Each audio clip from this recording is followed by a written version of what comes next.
There's no better reason to get up in the morning than to say, if I live longer, I can bring more joy to the people who love me. Just like Albert's and Dr. Royzan's book, we care about saving lives and extending lives. Take control, or as Albert and Bruce both said, to be your own doctor. That is to help yourself prevent these serious problems. My name is Steve Potash, and here from the world headquarters of Overdrive in Northeast Ohio, just south of the city of Cleveland, I am delighted to bring to you this morning a conversation with three amazing authors. Each of these individuals, in their own right, are worthy of an interview on the historic accomplishments that they are responsible for in their personal, their professional, and their community and their commercial pursuits. It is my great privilege to introduce you to our distinguished group of presenters and authors this morning, Albert Ratner, Bruce Ratner, and Dr. Michael Royzan. Each of them have contributed to recent best-selling books that we are going to dig into: The Great Age Reboot, Cracking the Longevity Code for a Younger Tomorrow, and Early Detection, Catching Cancer When It's Curable. Both of these books are available at public libraries, schools, and universities, in addition to all of your online booksellers for print, for digital.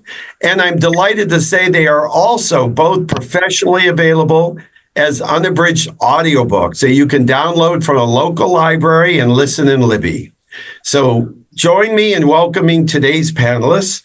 And so to kick this off, I'm going to ask each of you to give me a short introduction, introduced to a worldwide audience of book lovers, authors, publishers, librarians, and educators. Introduce yourself, please. And I'm going to start with Albert Ratner. Hi, Steve. Thank you for this opportunity to allow us to get to meet more people to try to help them help themselves. So I was watching the Olympics yesterday, and I figured out if I live long enough for the next Olympics in Los Angeles, I'll be 100 years old. Very hard to believe, but I was born in 1927, and I was part of a family. My mother was born in the United States. My father came from Poland on election day with my Uncle Harry. That's Bruce's father. Came from Białystok, Poland to the United States in 1920. My mom and dad were married, and I was the second child in the family. It was a very interesting upbringing. My mother loved America with all of her heart and soul, and my father had come from a country in which they didn't have faith in the government. So to watch how my mother taught my father what America was like, it was just a wonderful upbringing. There were two kids in the family. We had dinner together every single night, and each of us told the rest of the family what we were doing. I didn't understand it at the time, but it turned out that I was dyslexic, so I had a difficult time going through the first 12 grades. I was very fortunate. I was a basketball player. I was the editor of my paper. I was the outstanding graduate, but I had trouble getting through school. Most of my high school was spent when the war was going on, and the war ended in my senior year. I always thought I would end up in the Army. I wanted to enlist, and my mother said I couldn't. If there was a war on, I could, but I couldn't. So I got a basketball scholarship to Western Reserve University. I went into the Army. I served for 18 months playing basketball, incidentally. When I got out, I didn't want to go to college. My father found a book at Michigan State, and I took a course in lumber merchandising, which was a family business. I got married in my senior year at Michigan State and went into the business. Started out selling lumber, was one of the early shopping center developers in the country, and the business grew from that point on. Did all kinds of stuff in Cleveland, building houses. We owned Tower City, Van Aken Center, the Terminal Tower. And if you can make it in Cleveland, you can make it anywhere. So over a period of time, we started to develop all over the country. Our basically development in the last 15 years I was CEO took place in inner cities. And what we discovered in looking at inner cities was that there were a shortage of workers, which was insane because there was a lot of unemployment. But we found out there was a mismatch between skills and jobs. As a consequence, we started building in major cities and found out that there was a wealth of talent and ability of people who didn't have the skills they needed. So the base of our business was the fact that we could go into a city that had a lot of people not working, do projects, and put them to work. So that's the background. And what this led to was the fact that there were opportunities that other people didn't see. So if you had asked me to summarize my background, my father had said to me, if you spend half of your time or a third of your time helping other people, you'll understand what life is. So I've been dedicated based on the giants that came before me to trying to do good while I'm doing well. Thank you, Albert. And it goes without saying that your family is synonymous with the city of Cleveland. And as you mentioned, every major, and it's not only here in Cleveland now, because as I turn to Bruce, the Ratner Forest City Empire is changing the landscape of many metro markets. I've seen it in Denver, where I work with the schools and the public libraries. And of course, I'm frequently, because that's where the books are, in New York. So please, Bruce, introduce yourself. So I'm Bruce Ratner, and in a lot of ways, my life follows Albert's life. I'm a bit younger, about 15 years younger. Albert has always been my mentor. We're first cousins. When I was younger and he was younger, people would get us mixed up. They'd send me his pictures instead of my pictures. And Albert has always been someone who I followed. So first of all, being together with cousin Albert is amazing. My story in a lot of ways is not very different. My father, with Albert's father, escaped Poland together in a harrowing story, but they made it here. And then the rest of the family came a few months later. And I will say that, my work in New York, maybe go backwards a little. My work in New York is a really solid we. If it had not been for Albert and Forest City and my cousins, I would be building one-story buildings. They were my financial partners, my actual partners, my mentors. They taught me the business. I didn't know very much about real estate. So Forest City and Albert were incredibly helpful. My life was, I grew up in New York. I did not grow up in New York. I grew up in Cleveland. I almost forgot. They say you can take the boy out of Cleveland, but you can't take Cleveland out of the boy. And so I still am Cleveland. So I had a little bit different story. My father was sick most of my life. And so when he was 6.5, he got very sick. And unfortunately, he passed away when I was 16. And I had a younger sister, or have a younger sister, who's a little bit younger than me, 7 years younger. And I had an older brother who was a year and a half older. And in a lot of ways, we were like twins. I had an absolutely wonderful brother and have a wonderful sister. So I was fortunate. I wound up going to a good college, and I wound up in New York City with my brother in law school. And I worked primarily in poverty law for the first 7 years of my life, working for the city of New York. I was Consumer Affairs Commissioner in New York City when I was in my early 30s. Very lucky to do that. I taught law. And then when I was close to 40, I decided I would go into business, and I joined Forest City in helping to build Brooklyn and other parts of New York City. So in a lot of ways, our lives have really followed each other. And I would say, when people ask me, my mother died when I was 30. She died of cancer, and she'd been sick for 3 years. And that was a major impetus for the book. I had only one grandparent because they died before I was born. My mother was from 12, and my father's family was 8, actually 9 originally. And I only had one grandmother, and she died when I was 5. And I can remember that grandmother so well. She was in our home when she died. And I thought to myself, I can't believe I really thought this, but probably I did. I said, oh my goodness, I don't have to worry about what she's got, cancer, because you know what? In 50 years, cancer is going to be cured. Well, that turned out not to be the case. So the impetus for me really writing this book was a couple things. First of all, it was the family. It was the idea of let's help repair the world. And I think that was just something that was handed down from the grandparents I didn't know, but certainly from the cousins that surrounded me. And the second thing is that I really, being in New York, there was a lot of opportunity, but most importantly, Albert had something really important. The cities, particularly New York City, Cleveland, industrial cities, were really down and out when we started developing in New York.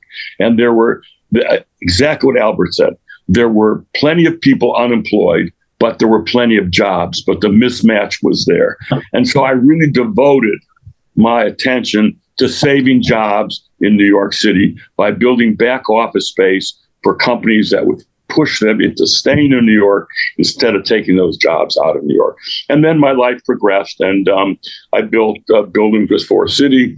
I'm also chair of something called the Museum of Jewish Heritage, Holocaust Museum, a very important part of our family's life, and certainly my life. Then around 5 years ago, when the company got sold, I pivoted, and I decided to devote my life really to early detection of cancer as a result of my brother dying about 8 years ago of cancer, and having cancer often in and around my life. We've all had it. That's just a comment, and then we'll get on to other things. But we've all had the same circumstance with cancer. Loved ones, ourselves, friends that have suffered. And so I wanted to be able to do something. When my brother was sick, I said to the doctor, wait a minute, isn't there a cure for this? He said, no, he's got metastatic disease. He's not going to make it. And I listened to that. That was 8 years ago. And pretty much on and off over the 8 years ago, I researched and studied about early detection of cancer. I had a science background in college, and I kind of took to it. I'm on the board of Sloan Kettering Memorial for a long time, so that was also very helpful. And then I have Adam Bonislavsky, who was my co-writer. Adam was a very good researcher, helped me enormously, and everything's a we. This is a we book, like everything else in our lives. So that's sort of the quick story of my life. I'm now close to 80, and I intend to spend my time really working on this issue of early detection of cancer because it is so important. Just like Albert's and Dr. Royzan's book, we care about saving lives and extending lives. Well, Bruce, I grew up, and some of my most iconic childhood memories are around the Terminal Tower, Public Square, Cleveland, and many other things that, the Forest City Empire in Northeast Ohio. But many of our listeners in New York may not realize that when they're attending an event at the Barclays Center, or I've gone to see reporters at the New York Times building there on the West Side, that they are also in a Forest City Ratner development that has added so much vibrancy and success to the city that that shiny city in New York. So thank you. Now, Dr. Michael Roizen, We don't have time to go over your history of being an author because you have a bookshelf of best-selling titles that have been translated into many languages, and all are available at Overdrive Marketplace. So by searching by Dr. Michael Roizen, in addition to The Great Age Reboot. But Dr. Roizen, give us a little bit of your backstory and really how you came into this partnership on the title with Al. I wanted to run an ICU when I started and finished medical school and residency. At that time, the development of intensive care unit physicians hadn't evolved, so I did both internal medicine and anesthesiology, and was running an ICU at UC San Francisco, University of California, San Francisco, when I was asked to chair cardiac anesthesia. Not because I was so good, but because the surgeons were a little difficult to work with. But all they cared about was outcome. And so I got the database. California had kept the database for, if you will, the outcomes of cardiovascular surgery since 1970. And it turned out it wasn't heart disease or lung disease or liver disease or brain function or kidney function. It was actually their age that made a difference. That got us to saying, can we make people 10 to 20 years younger in the 2 weeks surrounding their surgery? In researching that, we came up with Real Age, which, as you see, was a #1 New York Times bestseller, probably thanks to Overdrive and the public libraries as well. And that led to understanding that you can make yourself, through your changes in habits, what you eat, whether you manage stress, your physical activity, avoiding unforced errors, sleep, brain wellness, at least 20 years younger than your calendar age. But now everything has changed, as Bruce Ratner points out in the book, because of the Human Genome Study. And we now know that what you're doing when you change, for example, your stress, is you're changing the switches on your genes. So your genes make proteins, but the switches are what turn the genes on or off. And you have enormous control over at least 90% of those switches, meaning what proteins you make or don't make is under your control. That has led to our understanding that when you do stress management, you're changing at least 200 of those switches to either on to off or off to on to let you live younger, longer. That's the process now where we're looking at 14 areas of research into the mechanism of aging, and each of those is advancing fast enough that it is 80% likely that you're going to be able to be 40 when the calendar says 90. And you're going to be able to, as Bruce Ratner points out in the last chapter, look at the blood and say, you've got a cancer X place, let's get rid of it before it metastasizes. So there is a lot of continuity between the two books, but my mission is to help people understand how much control they have over how long and well they live, how much disability they can prevent.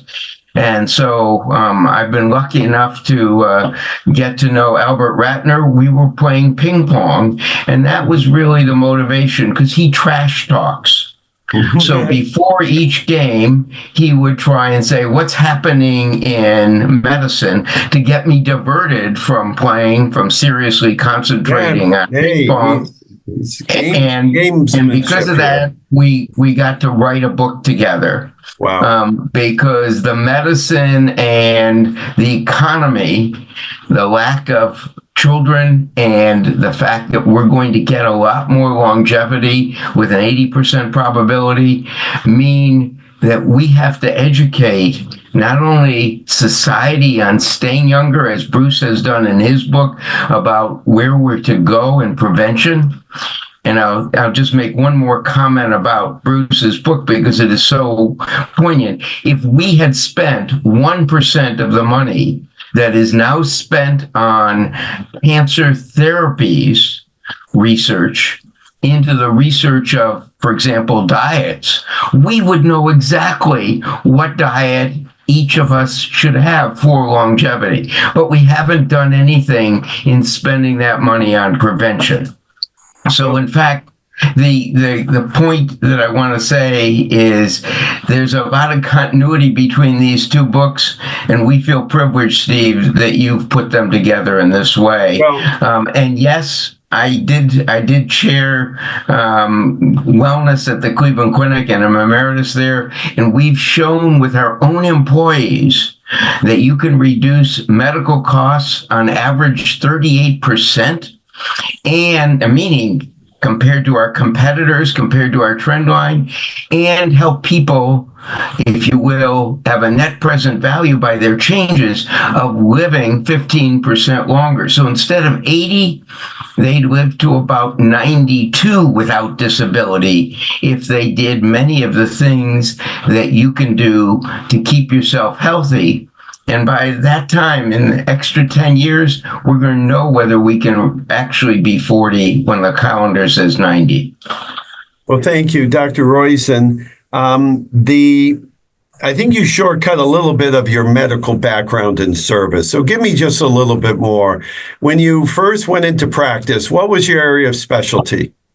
I did both anesthesia and internal medicine. I ran an ICU. Then I ran cardiac anesthesia. I went to the University of California, San Francisco.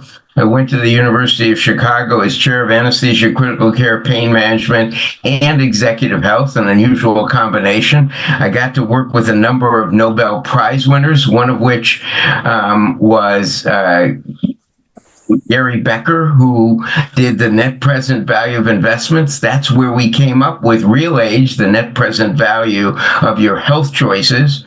So doing, if you will, the 4 components of physical activity can make you 10 years younger. Eating the best diet versus the worst diet is about a 27-year effect, etc. So we came up with a net present value. I then got recruited to Cleveland Clinic, and so chaired anesthesia, critical care, pain management, and again, executive health. And then Cleveland Clinic said we should form a wellness institute to help our own employees, as well as if once we do the experiment in our own employees and can help them spread it. And so I chaired the Wellness Institute and was the founding institute chair for wellness at the Cleveland Clinic. And I think that was a very early recognition of the concept of wellness in a major healthcare system, which now under accountable care organizations, there's a much higher focus now. But I think when you launched and became the first chief wellness officer of a major metro health system, that was very forward looking. Well, let's get into the books. Well, we need this. Yes. Let me just say, we need to thank the Cleveland Clinic is a very innovative organization and has brought a lot of innovation, not only coronary angiography and a lot of the new developments in both chemotherapy and cancer treatments and prevention, but also in cardiac and brain. And so we're lucky Toby Cosgrove was the chair, and he said, let's do something for our employees that's going to make a difference. And then once we do it for our employees, let's try and spread it because it is important for the country and the world. You know, I'm a software guy. I started a software company. I'm a lifelong entrepreneur and tinkerer. And so, you know, what was the number one piece of advice I've had to give for my family members for 40 years? Just reboot it. Everybody knows the power of a good reboot. I think it's such a perfect, slogan. Because you're talking to the digital natives here in the world now. And the job is to get everyone to think about this, not when you're 60 and 70, but think about this when you're 20 or 30 or 10. So everyone loves the concept of reboot. And the back jacket cover is going to give me the kickoff for asking Albert and Dr. Roizen. I Steve, mean, I the want to question interrupt is, you for a second if I yes, can, because that's an important point. There's a compounding to health choices. So, for example, lowering your LDL or ApoB cholesterol from 140 to 70 in the first 10 years is a 3% benefit. But by year 30 to 40, it's a 30% reduction in risk. So there's a compounding in health choices, just like there is in finance. So the point you brought about doing it early is exactly right. well, thank you. So I'm going to start with Albert and saying, again, from a unbelievable career in real estate, in economic development, your entire family has had as a, the philanthropy and the giving back to all that have been impacted by your personal and your commercial success. It just didn't compute when you told me that you were publishing a book and it was on a future view on opportunities to reprogram our human body. So really, how did you get started on this journey?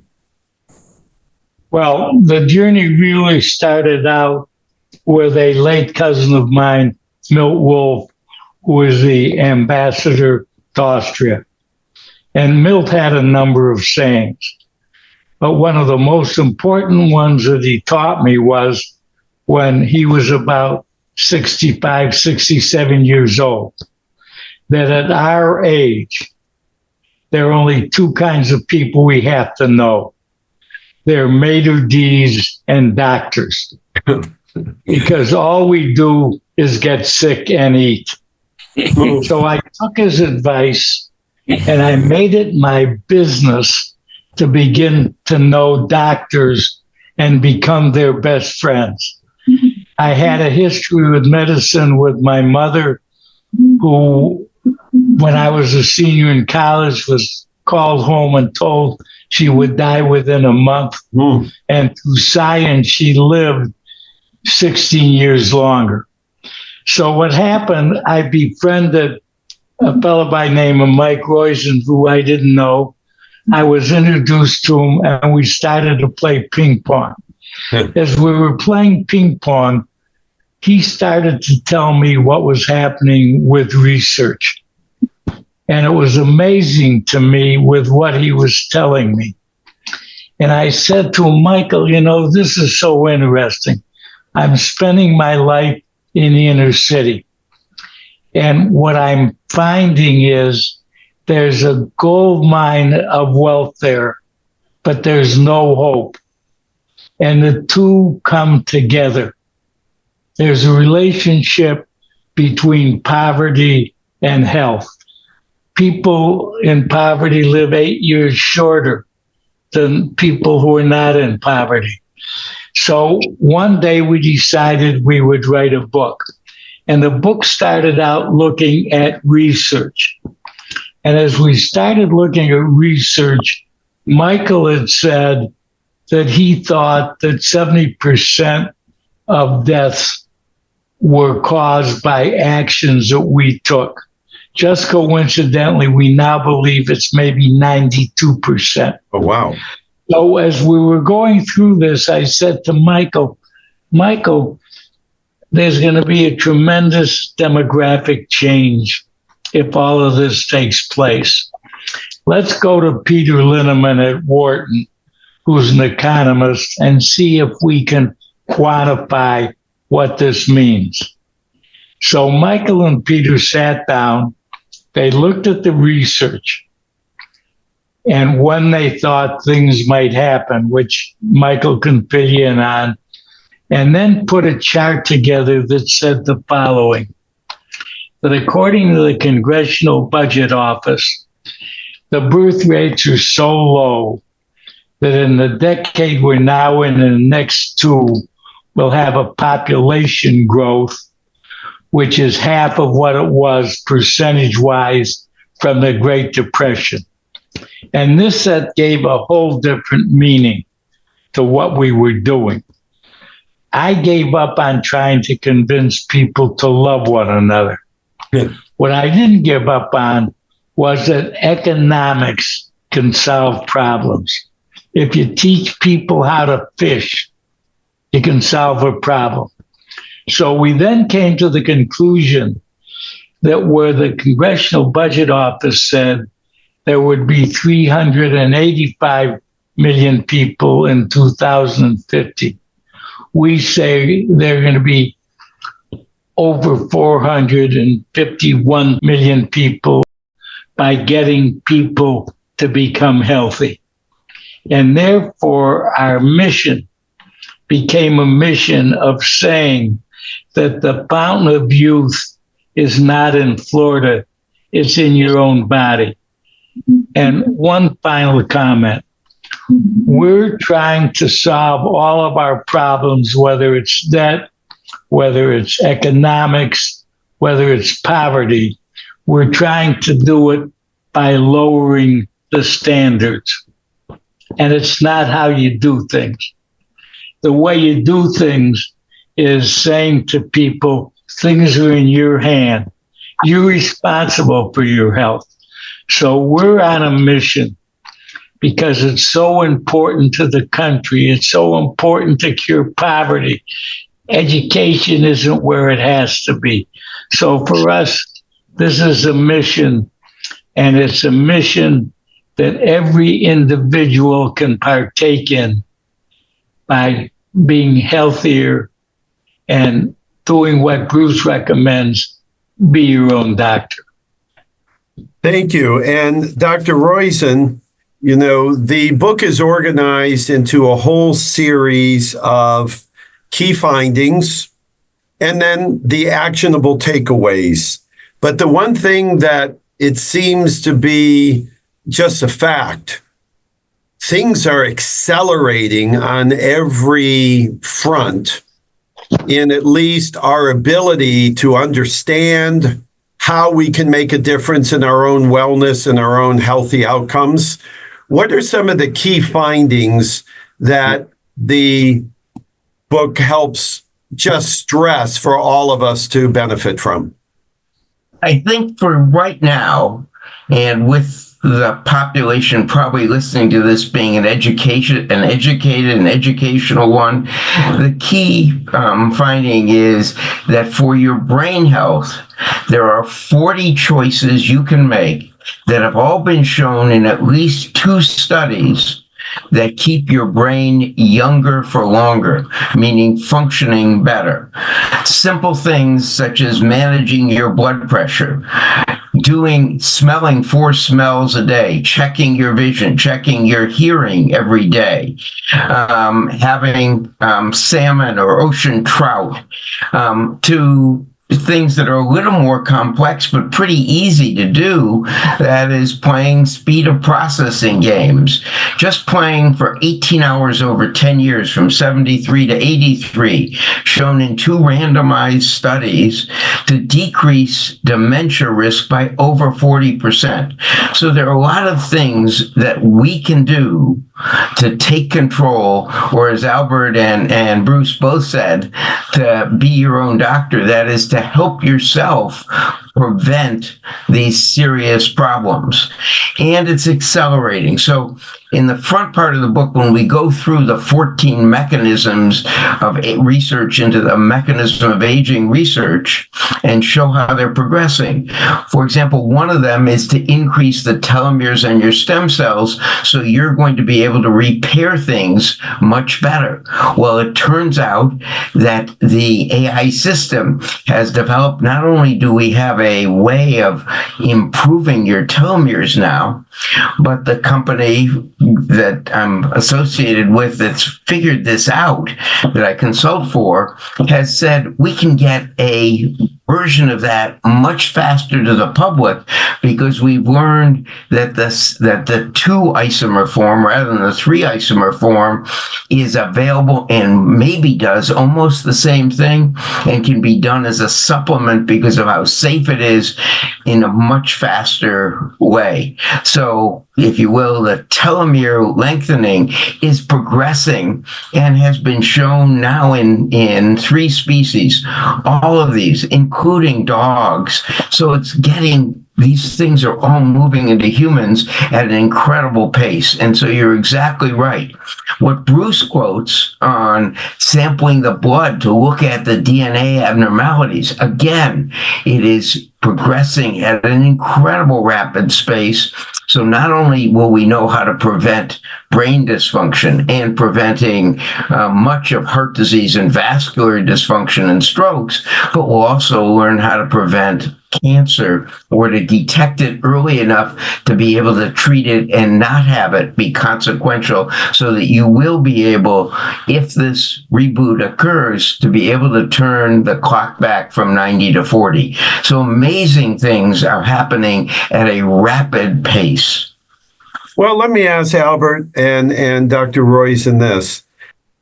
How do we motivate someone at an earlier age to say these things will yield benefits for you in a shorter time frame? Because let's face it, somebody pitching me to do things that I'll reap the benefit in 30 years from now, I'll get to that later maybe. How do we create a more sense of urgency around the lessons from the longevity study?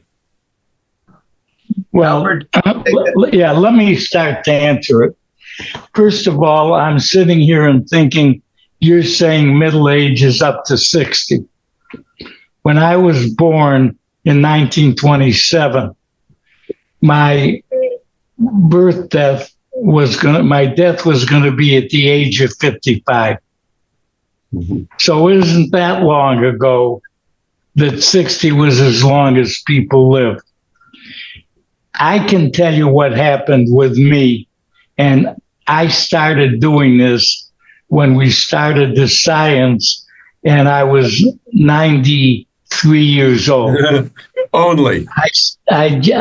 So everything that applies to me applies to everybody else. But I want to start out by saying to you that what we're saying to people, we're not doing this to make you miserable. We're doing this so your everyday life is better and joyful. So the first thing is, this is not compulsory. We're not saying you have to do this. We're saying if you're smart, you're going to want to do this. So what happened to me 5 years ago? So I started out doing 5 different things. I lost 20 pounds. I eat less.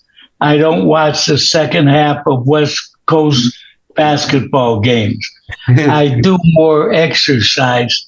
But the 2 most important things I do with all of the science is I make sure that I have a posse. I make sure I have a group of people that are my partners that are doing these things with me, that I enjoy. Michael and I talk 2-3 times a day. He has the Indians one day, I have them the other. It's a lot of fun. The other thing you have to have is you have to have a purpose. You have to have a reason to get up in the morning. There's no better reason to get up in the morning than to say, if I live longer, I can bring more joy to the people who love me.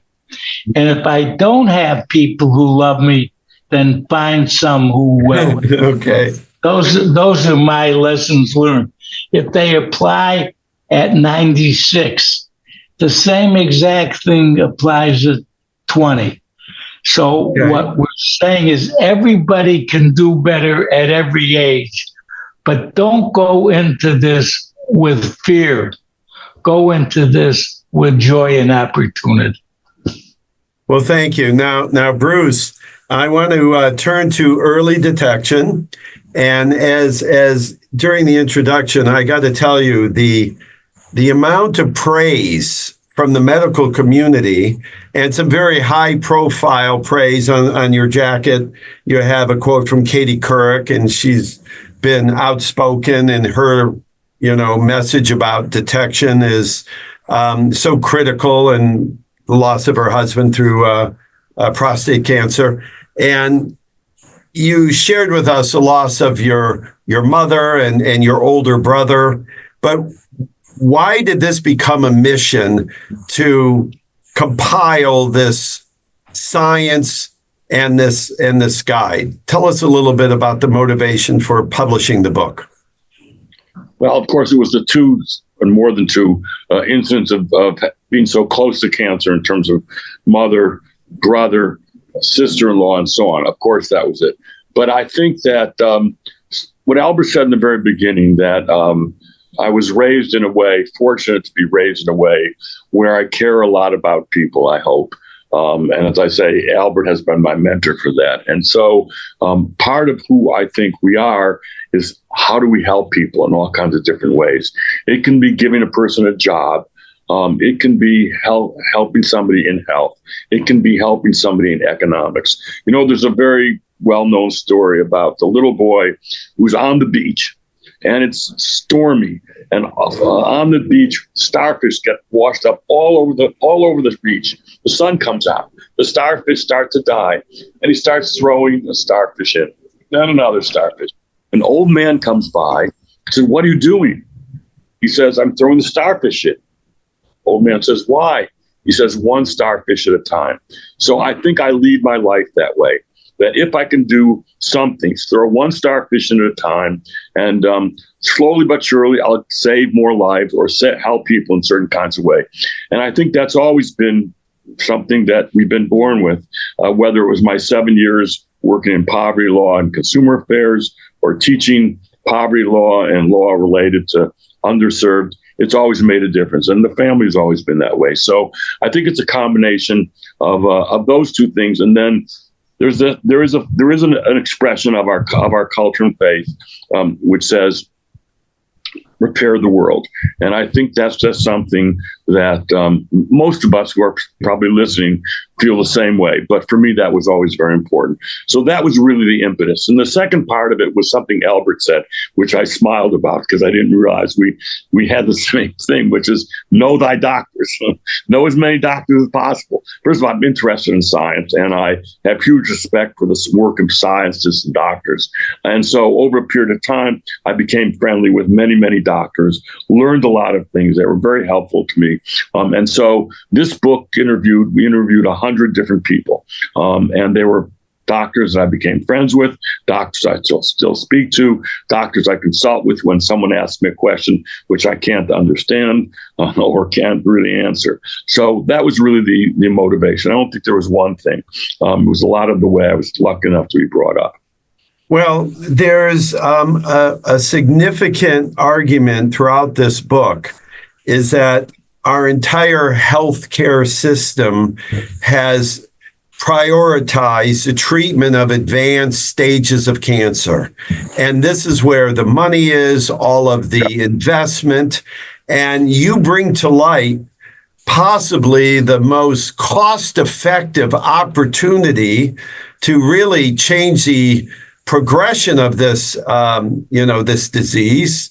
And, where are some of the key takeaways that each of us can ask ourselves? What should we be doing to make ourselves aware? Am I coming into an area? Now, obviously, you talk about a variety of there are detection methodologies and tools, and you cover that pretty thoroughly.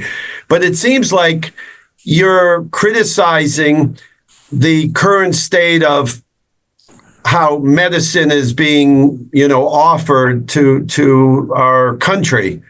And I'd like to hear a little bit more about if you had the ability to modify the approaches to wellness from this particular perspective, early detection or prevention of cancer, what does that look like? Yeah, thank you for asking that question, because it is a very important question. I think, in part, I was consumer affairs for 4 years and studied it, taught it, and worked for the city for 7 years, primarily working on poverty and consumer advocacy. And it's the advocacy in me. When I began to understand that my brother couldn't be cured with metastatic cancer, I wanted to know more about that. And I found out there are all these immunotherapies. Keytruda, it happens to be one of them, that we see advertised day in and day out. I'm going to go like this. Keytruda, $27 billion in revenue a year. National Cancer Institute, $7 billion a year. Early detection, I can barely find my fingernail.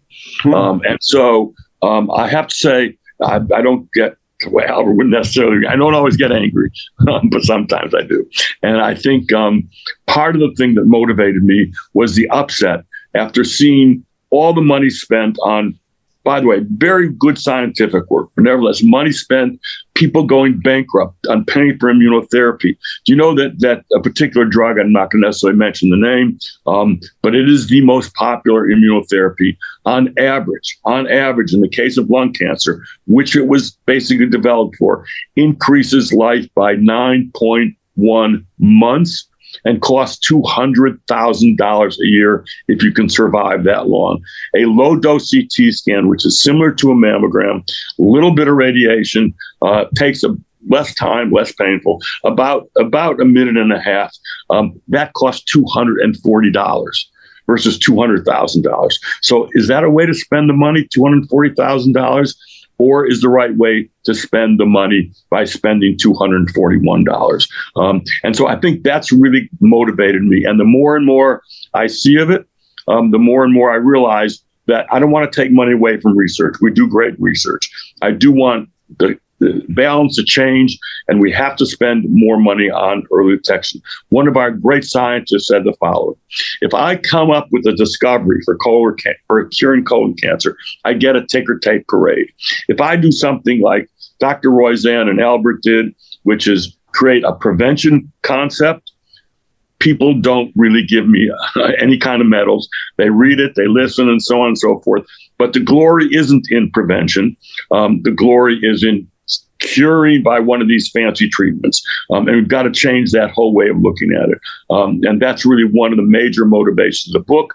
I talked to a lot of people about it, and the heads nod. What I will tell you is amazing. So I didn't know how many books I would sell, and hopefully with you, I will sell more books. However, what's happened is the book is a policy book, and I would say every single day I get an email from a scientist or a cancer organization that wants to collaborate in some kind of way, whether it be American Cancer Society, Karen Knudsen, or whether it be Stand Up to Cancer, people that want to collaborate. As I'm sure the same thing with what Albert and Dr. Roizen. People recognize that we're right. They recognize that what basically both books do is tell the truth. They tell the story that we've got to do something, we've got to change the way we think about how we spend money on health, how we get involved in health, and both books do that. And that's really what the orientation is. It's not a how-to book as much as you've got to understand we've got to change the system. How does someone who doesn't have a top-tier, health plan, how do they feel like they have they have some agency to say, I'm going to try and keep track of this? What are their options? You asked a very, very important question. The first issue is we have a fractionalized health system. In fact, we have a tale of two cities in a lot of ways. Right. But we don't have a national health system, which pluses and minuses, but we don't. Therefore, we can't, like in the UK, say everybody should get screened, can get screened. It works locality by locality. The second thing is that I am married to a librarian. She heads the Brooklyn Public Library. It's the fourth largest library system in the country. And are you ready? 50% of the people who live in Brooklyn, 2.7 million people, are on Medicaid. Washington, D.C., 50% of the people who have Medicaid and get cancer do not follow up. 40% of Black women get the same incidence of breast cancer as white women, yet the mortality is 40% higher. And those are just statistics. And so the work that I've done, and Albert and so on, is talk about the importance of the urban setting. I've just seen it. I've seen the disparities on every single level that you can imagine. And it has a lot to something that Albert referred to, which is social determinants. You might be a single parent family. How do you take care of your kids when you're getting cancer treatment? Cancer is a labyrinth when you get it. And we need patient navigators. We need people to help. That is really, and you see it in your libraries all the time. My wife, Linda, has so many different programs for underserved. And a lot of it relates to something which you will understand called the digital divide. 1/3 of the people who live in Brooklyn do not have internet service. The libraries actually furnish that. And in fact, I'm working on a program with the Brooklyn Public Library so that the branches, people can walk to the branches, get information, and to have ambassadors to show them how to get screened and navigators. Fabulous. That's the project. Thank you for that. Now, going back to the reason why I'm so delighted to have this morning chat is that both of you, with your own backgrounds and histories and motivations, added to the science of how we can all not only live longer, but enjoy the days we have and be present for our family, for ourselves, our children. And with that, there are some really unique commonalities between the works. And when I was preparing to meet with you, Albert shared with me his understanding of a commonality between the two books. And it's basically, I think, a message that you both are sharing, and we'll get to some of the overlapping science and findings, is that each and every reader or listener or every human, the controls are basically in your hands. This is, I think, what you shared with me. Isn't that correct, Albert? Yes. I like the way you stated it better. You said something like, you are your own steward. Yeah. So I just before you go there, I want to make a point that Bruce was making. My lifetime now is spent between working with people in poverty in both urban and rural America. We keep talking about urban America, but rural America has the same problem or worse. And the cures are the same. My father told me a story, the bottom line of which, sometimes you only do things because you have no other choice. Where we are as a country, for 200 years, we've had a good society because women have borne children. The reason we haven't had a shortage of workers is women started to go into the workforce. And as a result, the workforce increased. Where we are now, we're spending 19% of GDP on sickness, on medicine. If you follow this and we become healthy, we can drive that cost down to 12%. And the way you do it is taking people who are sick or would become sick and keep them healthy. And every single year, they add to GDP. So I start out by saying you have to look at this two ways. One, what happens to you? And two, what happens to the country? And we have no choice. We have to get rid of our debt. People have to become healthy. And it's not that hard to do. We're in every county in Appalachia. in the high schools testing kids and getting them jobs. This isn't a choice. After having said that, what a wonderful thing it is to feel better. Dr. Roizen, where are you excited about some of the more recent innovations in 24 and 25 that might be contributing to many of the guiding principles that are in both these books, whether it's on detection or the practices for giving yourself those extra years? Let me go back one step and then I'm going to answer that question. So one of the things that was established in the early 2000s and in the late 1980s is that giving a multivitamin, a prenatal multivitamin with DHA, decreases childhood cancer by more than 65% to age 6. Yet you haven't seen St. Jude's, you haven't seen City of Hope, you haven't seen anybody advertise that on TV, right? They're all requesting your money on TV, but it isn't for prevention, it's for treatment. So I want to say Bruce is right on. We could spend under $300 million a year and knock out 60% of childhood cancer by giving a prenatal multi to everyone. Pretty simple, right? Instead of what we're doing. Let me go in the advances. We're seeing enormous advances in a lot of things. So recently, Dean Ornish, who, by the way, I believe deserves a Nobel Prize for his work in prevention. Dean Ornish, who did a lot of work on heart disease and cancer, now has turned to Alzheimer's disease and shows just what we have in the book, that in fact, doing the simple things, managing blood pressure, managing stress, if you will, eating what we call a Mediterranean diet, doing a little physical activity, having a purpose and posse, as Albert said, as we emphasize in the Great Age Reboot, you can in fact decrease and reverse mental decline. But wouldn't it be wonderful if we could prevent it? And that's what's happening. If you're going to live to 120 with a lot of health, you wouldn't retire at 65 and have nothing to do for 55 years. You'd be productive. And that productivity solves our economic problems. So there's a lot of crossover benefit in the economy by getting people healthier longer. So what do you predict, let's say in 20, 25 years from now?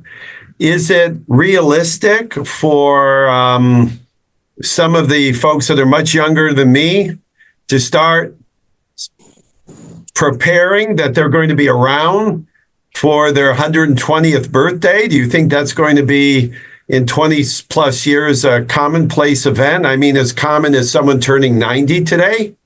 It's probably it's got an 80% probability. Oh. So from what we know now, it's not a sure thing, but it is, as I said, with telomere, we're actually moving into the dogs, and the dogs are functioning younger.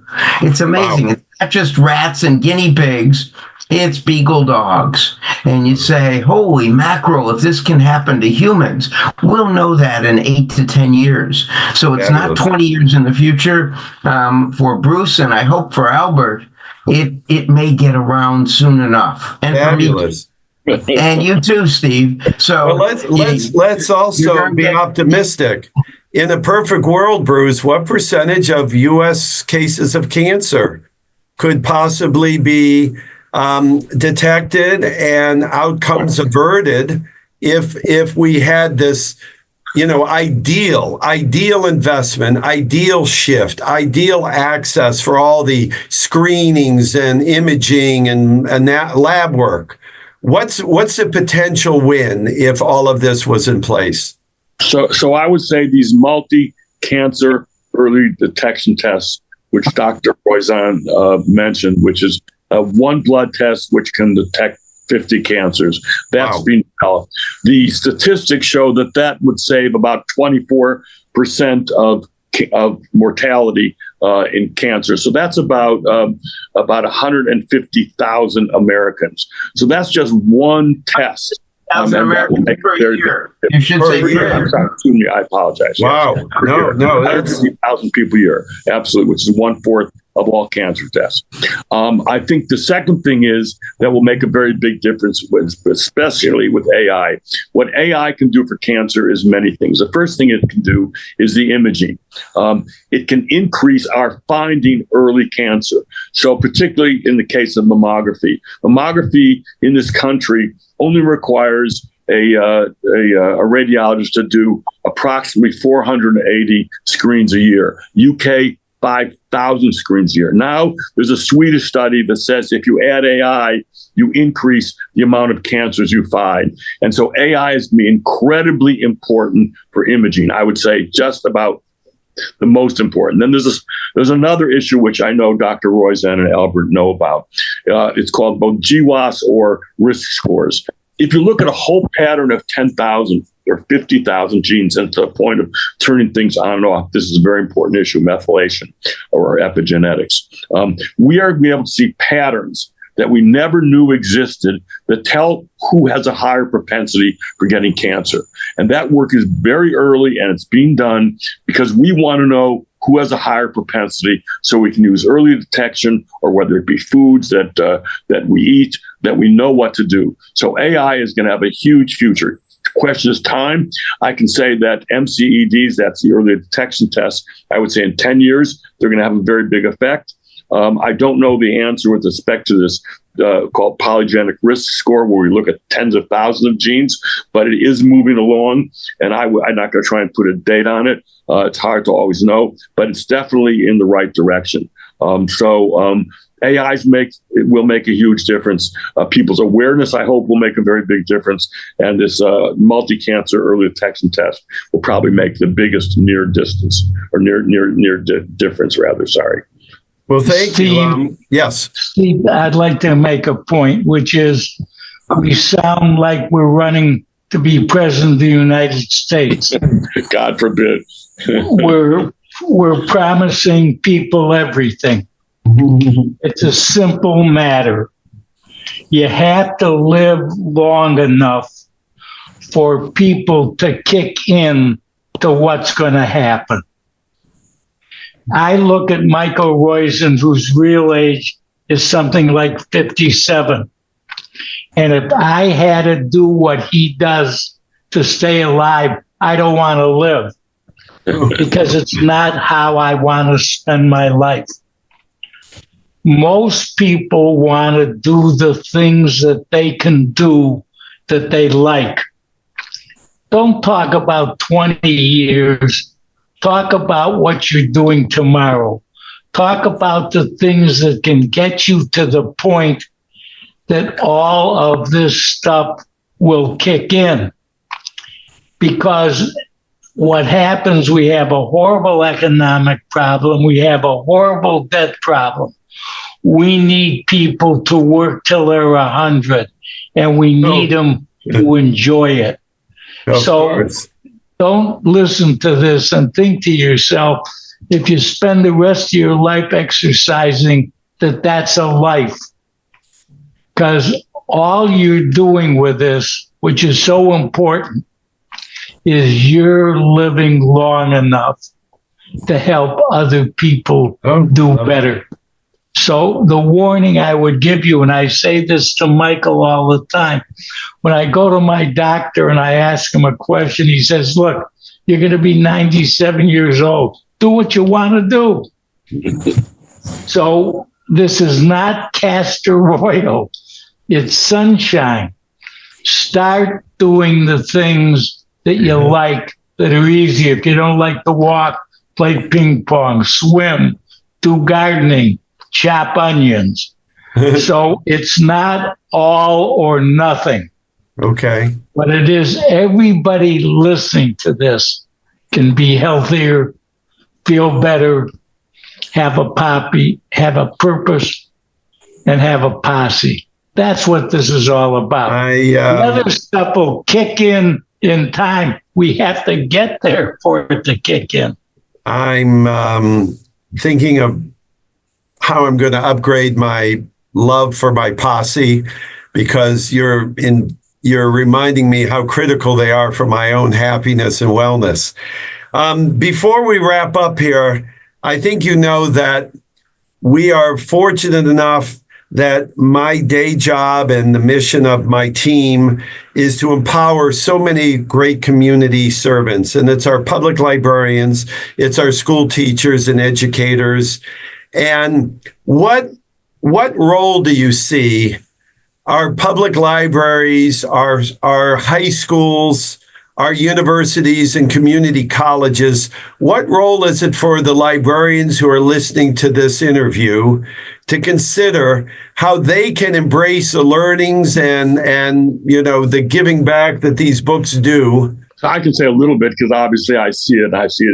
I have a wife who is incredible, as you correctly say, in what she's done to the library system. So I'm kind of mimicking a lot of the things she says. It is one of the few really democratic institutions where anybody can come in. It's free, and it has so many different aspects. It teaches people English as a second language. And it does so many different programs. Linda's library system has 60,000 different programs, and libraries around the country have that. So visiting libraries is critical. It's not just about only having your books, which they read, which is absolutely critical online as well as in the library. But it is programs that deal with health. It's programs that deal with the digital divide where people don't have internet. It deals with issues of second language. Linda has a program where a taxi driver who might be a professor, might have been a professor in Tibet, in the summertime leads a class in his own language because he was a professor in Tibet. That's what libraries do. That's what schools do. And it is terribly important. And the nice thing is we have libraries. They're free. They doesn't make any difference where you're from, who you're from. You are always welcome. And I really mean that. And we kind of know that. I think you will know better than I see 13 or 14,000 libraries in the country. Every little town has them. They are welcome places. They are quiet places. They're diverse places. And in a way, for younger people, they're a way to kind of get into another place that might be a more difficult place where they come from. They come into a nice library. It's air conditioned. There are friendly librarians that help them. So I, of course, am a great advocate of it, and so are you. Thank you. And so that's my comment. And I know less about schools and colleges, and maybe Albert and Michael can talk also about that. All I'm going to say is amen. That couldn't have been said better than what Bruce said it. And so, Albert, your stories are going to live on through the works for future generations. And like I said, whether it's the Great Age Reboot or Early Detection, these two works bring to light something that is really priceless. It's the fact that the information that you are sharing and shining a spotlight on is more valuable than all of these other late night products and shortcuts and, magic pills or, This is based on science and has been both books receiving universal praise for making an impact on things that really matter. Steve, I'd like to make one comment because you mentioned schools and you mentioned libraries. And I would like to make a distinction. The schools have the responsibility for the children for 8 hours a day. They have to take those children wherever they find them. When I go to Appalachia and I talk to a kid and I ask him where he lives, he says to me, "What night?"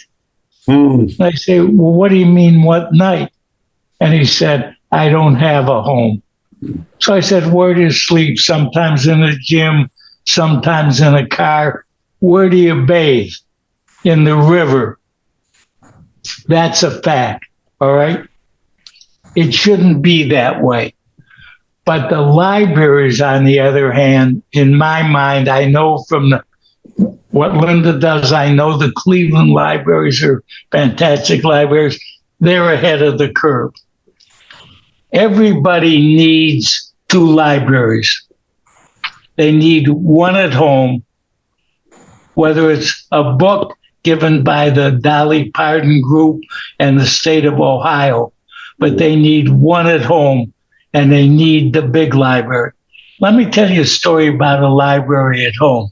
Okay. When I was about 7 years old, my mother and father had a conversation about buying us an encyclopedia because it was hard to get transportation to go to libraries. It wasn't like it was now. And a book came, the Encyclopedia Britannica, came to our house one night. I was probably 7 years old. My sister was 9 years old. And when the book came, we were sitting on the floor going through the book. And my father, who came to Poland maybe 15 years before this time, was saying, came in and sat down and said, "Could you teach me the Star Spangled Banner?" And we sat down on the floor with my father and taught him the Star Spangled Banner. That's what a book is. That's what a book can do. So the library is where it's at. The school's a whole other program. If you want to do something on the schools, that's great. But the libraries, God bless them, keep doing what you're doing. Thank you. Well, I know that everyone listening today will join me in thanking today's authors and presenters, Albert Ratner, Bruce Ratner, and Dr. Michael Royson. On behalf of the millions of Libby and Sora and Canopy users, public school academic librarians, and of course, on behalf of all those whose lives these two books are impacting, I want to thank today's presenters and authors, and you can look for them and follow up. There will be links associated with this video. We welcome all of you to acquire your own copy of each of these great works. So let me thank today's authors and invite you all to follow them online. Thank you, gentlemen.